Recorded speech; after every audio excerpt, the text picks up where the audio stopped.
A master trickster and infamous criminal, Bender commits his very first crime at the same moment we first see him on the screen. He steals our hearts. Bite my shiny metal ass.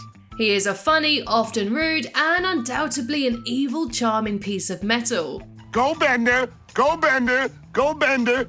Hi, I'm Lydia's Head from Screen Portal, and in today's video we're going to explore the life of everybody's favourite foul-mouthed robot and the numerous adventures he's had throughout the Futurama series. This is the complete timeline of Bender. My story's a lot like yours, only more interesting because it involves robots. The birth of Bender. Bender's full name is Bender Bending Rodriguez, and he was born or constructed on September the 4th, 2996 in Mexico. Bender often mentions that he's Mexican and even tries to speak Spanish, with somewhat mediocre results. Guacamole del Rio! It's difficult to pinpoint Bender's true age due to his time travel shenanigans. When he meets Fry in 3001, he is just 4 years old, but later on in the series, he was left behind in 1947 and then later found by the Planet Express crew in the 31st century.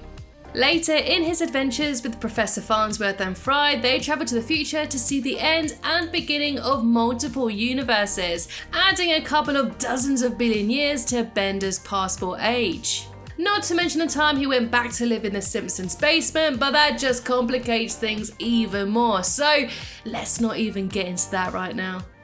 Now, I don't know if using the word childhood is particularly proper when regarding to a robot, but we do get a look or two at Bender's life when he was brand new from the assembly line.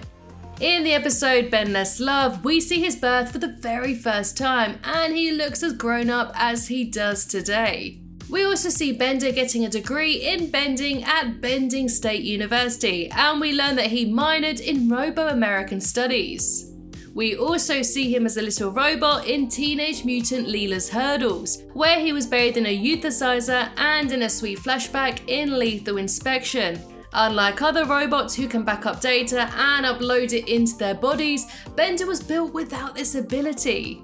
It turns out that due to this technical fault, he should have been destroyed, but when he was first checked by Inspector No. 5 Hermes Conrad on the assembly line, he spared the cute little bot. So now our Bender is mortal, which makes him even more special. Personally, I love the touching Hermes story, and I love how cute little Bender is. Aww. Bender's family. He is the child of Mom's Friendly Robot Company, and he considers Mom, or Carol Miller, to be his mother. Mom, it's me, Bender. Look at me. I want attention. However, in the episode Xmas Story, we learn that his real mother is a robotic arm. And this same arm made his brother Flexo.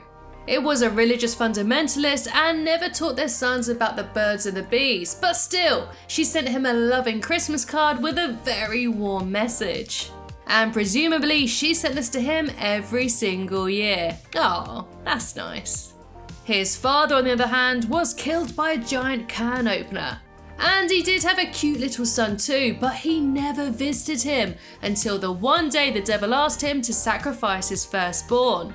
And ever the heartless robot, Bender takes his sweet boy to hell and punts him into a flaming pit. That was pretty brutal even by my standards. No backsies. But at least he was a better father to his other son, but we'll get into that a bit later. Oh yeah, and very quickly, if you're enjoying this video, then I'd really appreciate it if you took a second to subscribe to the channel. Only a tiny portion of you who watch my videos are actually subscribed, and although it may not seem like such a big deal, it massively helps me out when you tap that red button. So thank you. Anyway, back to the video. Bender's life in 3000. We first meet Bender in Futurama when he wants to use a suicide booth and gets annoyed by Fry, who happens to be in line before him.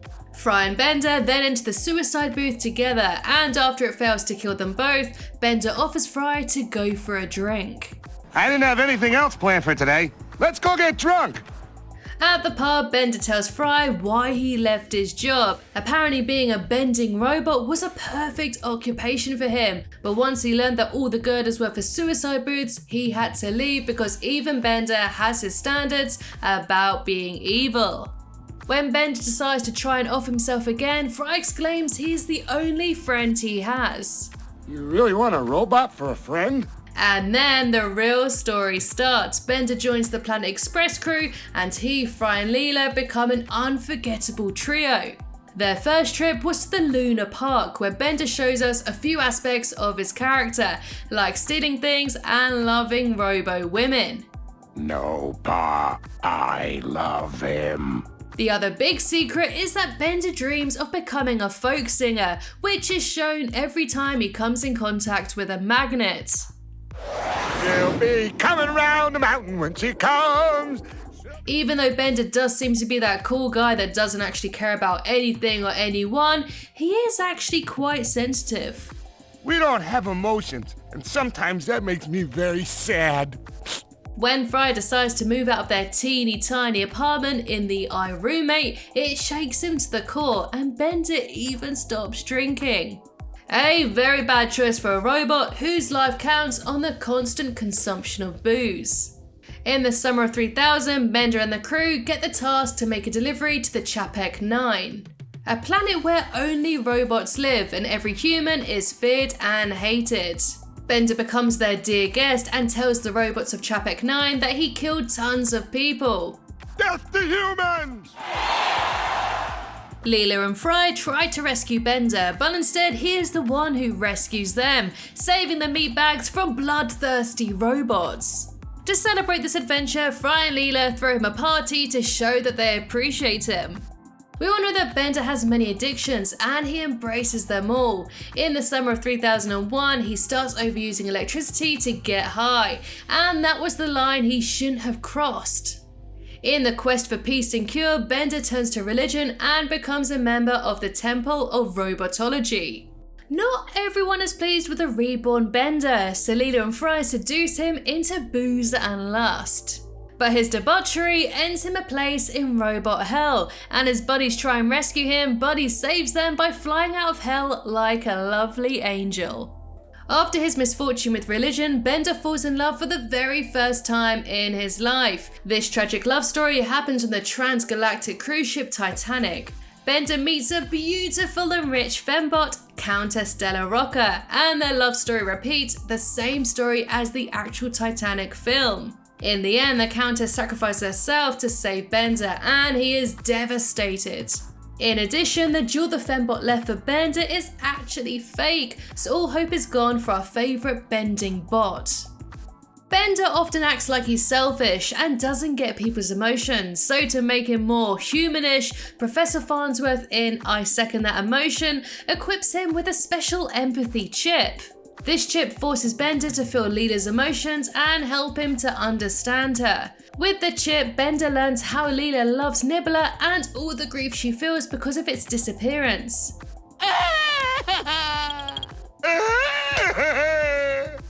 Bender helps Leela find Nibbler and the chip is removed, revealing that Bender is still selfish and self-absorbed.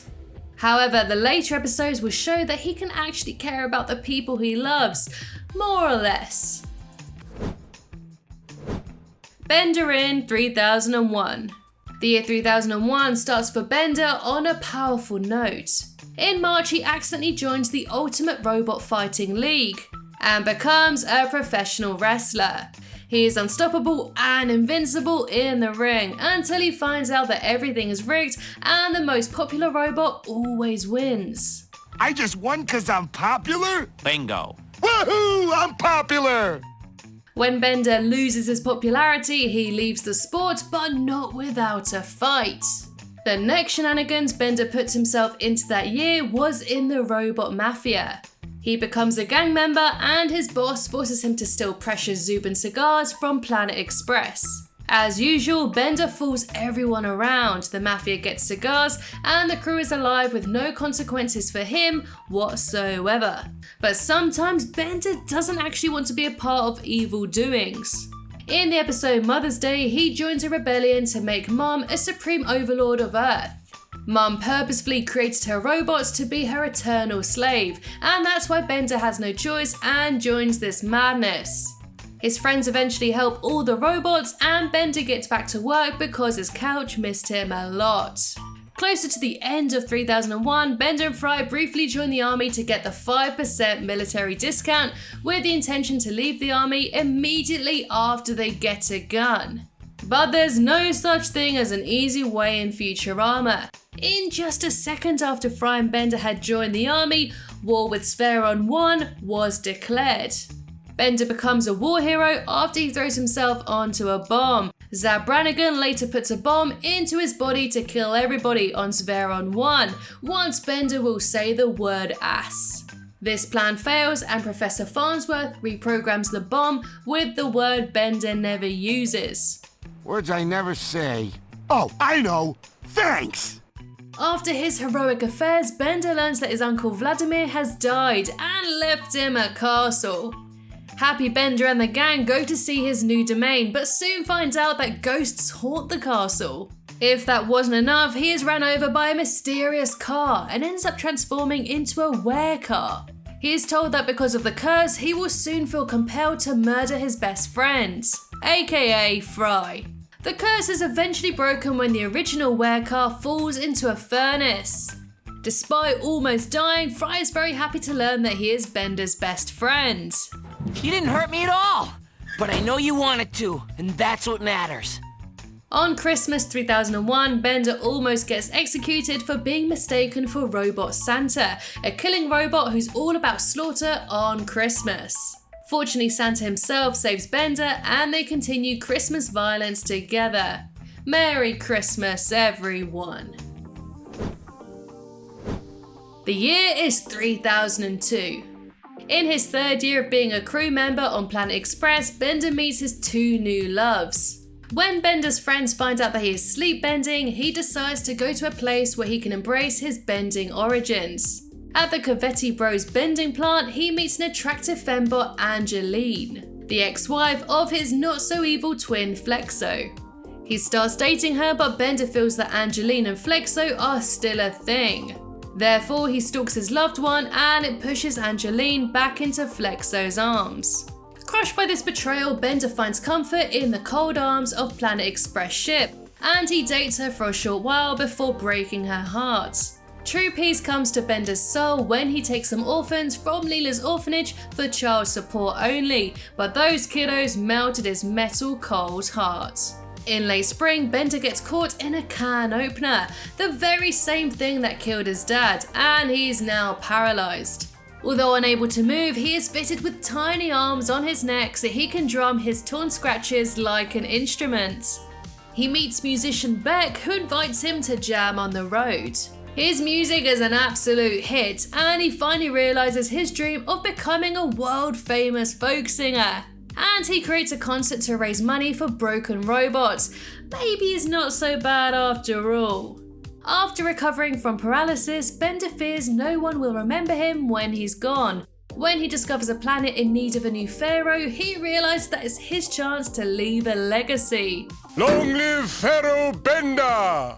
He demands that the people there will build him the biggest statue in history, all in his honor, so he will be remembered forever and ever. But when it's unveiled, he is unimpressed with his magnificent statue and calls for it to be torn down and rebuilt. His people revolt and turn against their tyrannical overlord, causing the Planet Express crew to flee. The statue eventually collapses, but Bender still got his wish of being remembered, but as a cruel tyrant. You really think they'll remember me? Absolutely.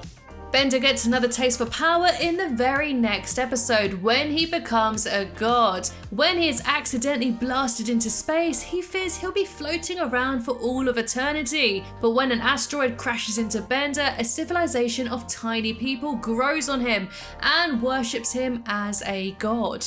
But Bender soon realizes that being a deity isn't as easy as he first thought, as his people start fighting among themselves and blast each other with nuclear bombs. After this, he meets a cosmic entity that may be God. Bender tells it that he was God for a short while too.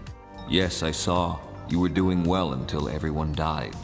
After talking about the meaning of life and what it means to be a deity, the entity takes pity on the robot and throws Bender all the way back to Earth.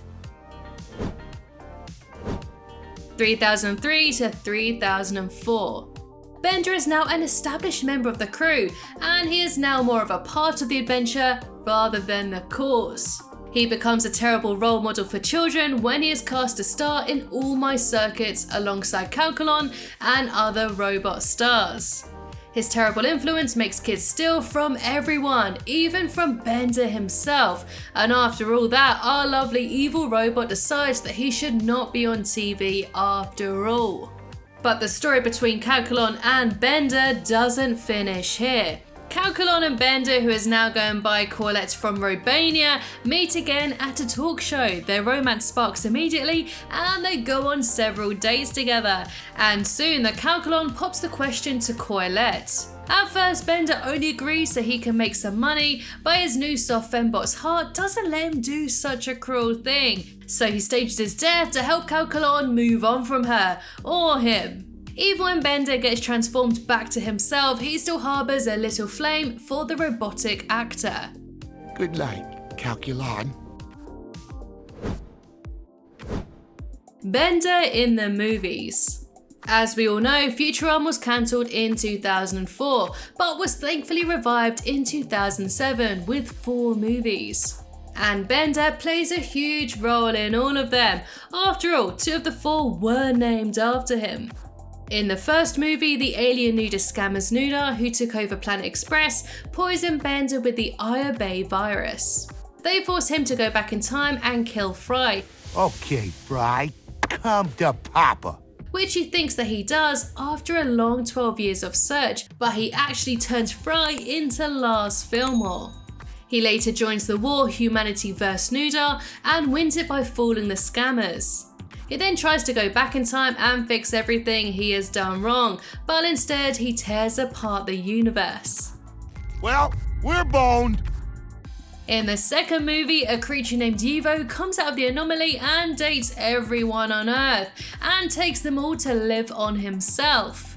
But Bender realizes that living somewhere without any humans is boring, and he gets lonely without his friends. Even though they don't want to be saved, Bender takes on the space creature. Bender, stop destroying heaven! Shut up, Doofy, I'm rescuing you. Bender messes everything up and Evo expels everyone back to Earth, which makes Bender ecstatic. I love you, meatbags. In the third movie, Bender gets heavily into Dungeons and Dragons and imagines himself as a medieval knight. And due to some dark matter shenanigans, the characters are teleported to a medieval fantasy world. I am Titanius Anglesmith. Welcome to Cornwood. The last movie shows us a new love interest for Bender, a burlesque dancer called Fanny. He played a big part in the eco-feminist collective, and at the end of the journey, he and his friends enter a wormhole, not knowing if they will survive. Into the breach, meatbags. Rebirth in 3010 and Further Life. After their ship crashes on Earth, Bender was brought back to life along with other members of the Planet Express company. Yeah, we're back. He and his friends start a new life with even more exciting shenanigans. At one point, he dies, turning into a ghost before coming back to life. Back from the dead? I'm back from lots of stuff. And another time, Bender gets overclocked and becomes super intelligent and basically turns into a god, but his new abilities are taken away by Mum at the end of the episode. Bender's love life also goes through an unexpected turn when he and Amy Wong start a robosexual relationship, get engaged, and are advocating for the legalization of their romance. They achieve their goal, but a monogamous relationship is just not for Bender, and so they break up.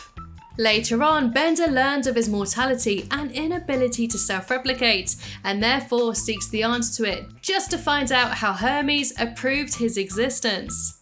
In the last season of Futurama, Bender becomes a father for the second time in his life. Apparently, his religious mom didn't teach him about procreation, and after he got lucky with a soda machine Bev, a little son of Bender, Ben Vending Rodriguez, is born. And thankfully, he is a much better father this time around. Bender even gets full custody of Ben, and they form a really sweet bond. My mom may have abandoned me, but I have the greatest dad in the whole universe. Little Ben just wants to bend like his old man, but they're dismayed to learn that he has no additional expansion slots to fit in a bending card. There is a procedure to install one, but Ben would lose all of his memories as a result, and with a heavy heart, Bender agrees on the operation, knowing it's his son's biggest dream. Just remember, your daddy loves you. Remember that, will you, son? Although Ben can now expertly bend, he has lost all of his memories of his father, which breaks Bender's heart. He then enrolls him at the Bending State University. Sacrificing his happiness so his son can have a better life truly shows the evolution of Bender. One of the last episodes of Futurama, As He Come Home, shows us the incredible growth of Bender's character. The cold and selfish robot sacrifices one of his most treasured things, his shiny metal ass, and he uses it as a highly effective lighthouse mirror in the Sagacious Sea lighthouse. It's just so unbelievable to imagine that Bender from the very first few episodes could do such a thing, but here we are, a slightly less evil robot. Bender didn't get his great finale in the series since the final episode, meanwhile, was concentrated around Fry and Leela.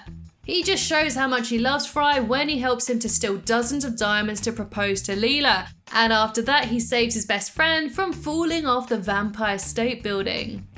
And so ends the story of a one-of-a-kind bending robot.